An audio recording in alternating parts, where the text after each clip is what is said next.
Hey guys, Sandy here. Welcome back to my channel. Today I'm scrapbooking these two photos from Walt Disney World. Now this is Crystal Arts, and there are all kinds of gorgeous things in this shop. If you've never been, they have glass blowing in the back. They make these gorgeous, basically crystal and glass things, and I loved the Cinderella carriage that was here.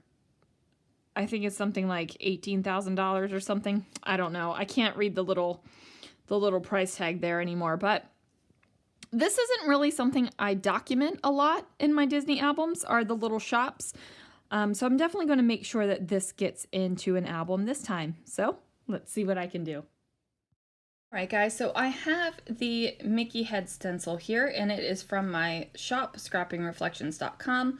And I am going to use it over top of this striped pattern paper. Now, I was trying to decide if I wanted the Mickey heads to be up and down or side to side. Now, going to give you a little tip here with your Nuvo. So, you buy a lot of Nuvo because they're pretty and they're gorgeous colors and they look pretty in their bottle and they have, you know, the shiny diamond on top. And then you're like, what the heck am I ever going to do with this much Nuvo? Can I ever make that many enamel dots? I cannot. So I like to pop the top off and use it as a glitter glaze because that's basically what it is. It is a thinner glitter glaze. Now, if you are going to do this, some of the Nuvo will be a little bit more liquidy and you kind of get a sheen halo effect through your stencil. So it's not going to be as crisp as if you used a direct glitter glaze, but honestly, you guys, it doesn't bother me. Especially with this kind of layout where it's more of a background thing and I'm not really calling attention to the background. It's not one of those layouts where my background is front and center because I, you know, spent time on it and it's beautiful and all that kind of things. This is just like an extra little bit of sparkle on the page. So I have this pattern paper right here, and my original plan was to use the other side of the pattern paper just when I pulled out the paper for my Kill a Kit for this month, and I decided to go with the big florals, and I think that it's pretty striking when the layout is finished. So I am going to cut down this wood grain paper. I'm going to mat both of my photos together on this paper. Now, I am usually a fan of separately matting the photos and covering each other up ever so slightly, but I really thought, you know, if I'm going to document the shops on Main Street, and now I have this, you know, I feel like I need to go back and take pictures of every single storefront and false storefront on Main Street so I can have like a complete scrapbook moment of it. I figure if I'm going to do that, then I'm going to show off the picture. And really, this isn't even the full, like you're seeing a bit of both of the signs and a bit of some of the writing on the windows. It's not even a full, like, representation of the store. So I need another Disney trip so I can go back and take pictures, right? Right. Now I am building my photo mat on top of this floral paper right here, and that is because my background is drying. It's off to the side, and I actually am going to leave and go to the gym and come back and finish up the layout. So I'm using a flare with one of these big honkin' Prima flowers. And I thought I was going to introduce another circle onto the layout, but I decided against that. I decided to keep the circles down here on the right-hand side of the page. The heart does live there for a while, but it ends up moving. And this is a sticker off of some sticker sheet that I got off the retreat give and take table. And I decide that I'm going to pop it up on a little bit of fun foam. And I'm just taking these little thin bits and placing it down here, kind of overlapping it over that circle and also that really fun pattern paper. Now I start digging through my stash because I'm trying to figure out what the heck I am going to do. And I decide on a bunch of different tabs over here on the left-hand side of the layout. So I got this plain orange one that has a blank area on it that you can, put your own little label in. And then I'll grab a couple more. But in the meantime, I'm going to go back over to this cluster because, I can never just do one thing on my layout. I kind of bounce all over the place with however and whatever I'm feeling. I really was thinking about putting some of those teal rhinestoney things on here, but I was like, it's not really enough sparkle for me. So I am looking through my thickers, and I have this one here that says Shine Bright. And I almost put the entire Shine Bright on there, but I was like, no. It doesn't feel right. So I know that I need to add more to this title, but again, I'm going back to the other cluster over here on the left-hand side. And I pull off these little tabs. One says Handmade for You, one says Create It with Love. And I figured that those were totally appropriate sentiments for the Crystal Arts shop here on Main Street. So my initial thought with that yellow paper right there was to set it to the side so that I could journal on it in strips and place it on the layout. Now, I really wasn't paying attention to how big my cluster of photograph and everything was right here.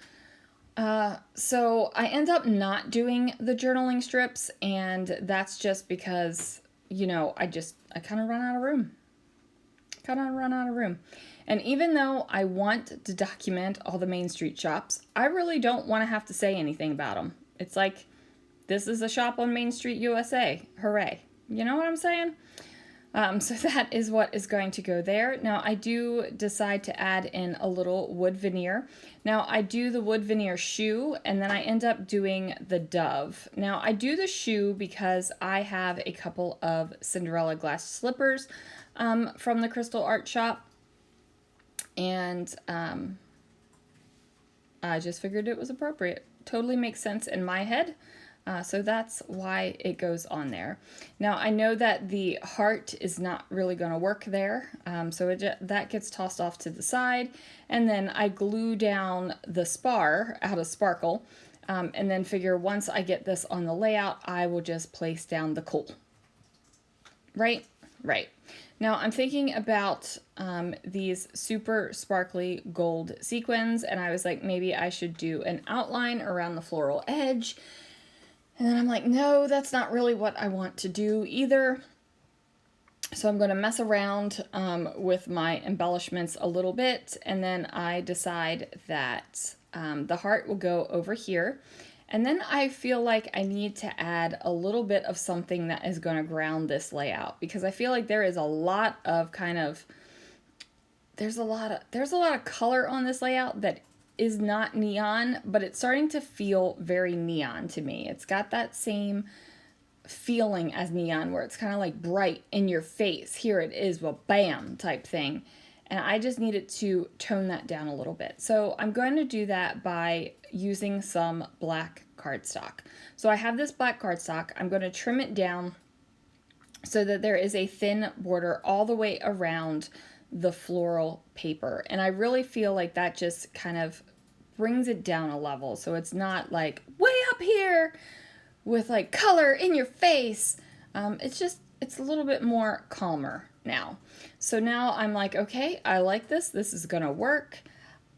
What else am I going to do? I'm thinking that I need to add in something. So I'm starting to look for different things, and I just decide, you know what? I'm just going to spell out the word "and" in between sparkle and shine. So now I have come back from the gym, I have taken a shower, and now it is time to get the layout finished. Now, amateur rookie mistake here.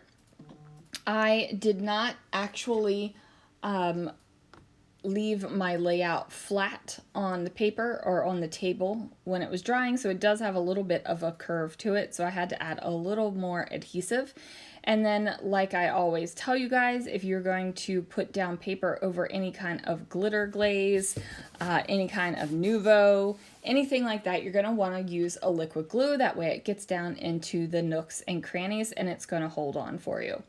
Now, I was not really too particular about how far over my title was going to go, and it went over too far. I did not want it to go over onto the black portion of the layout. I did not want it on that black background whatsoever. So I rip up the spar of sparkle, and it does tear that little white circling card thing that I have here. I'm just going to go with it. I'm not going to tear up the whole thing. I'm not going to redo it. It's just, we're just going to go with it. So what I end up doing is kind of camouflaging it a little bit by adding some of those sparkly gold sequins that I was thinking about earlier with the layout. So now I've got sparkle and shine, and I pull out those gorgeous sequins. I'm going to drop little dollops of Nuvo Deluxe adhesive down so that I have a good amount of sparkle right here. You know, what's the best way to camouflage sometimes is to just bring attention to it. And, you know, if you're just going to be flipping through this layout in my album, I don't think you're going to be like, oh my goodness, you ripped your paper and you left it. Like, I don't think that you're going to see that, say that, feel that, whatever.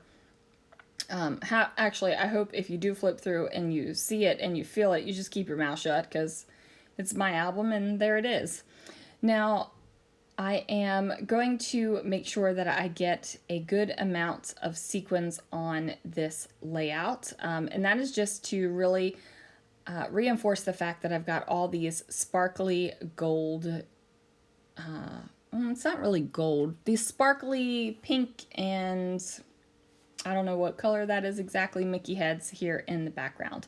Now I am using a crystal katana to put my sequins down.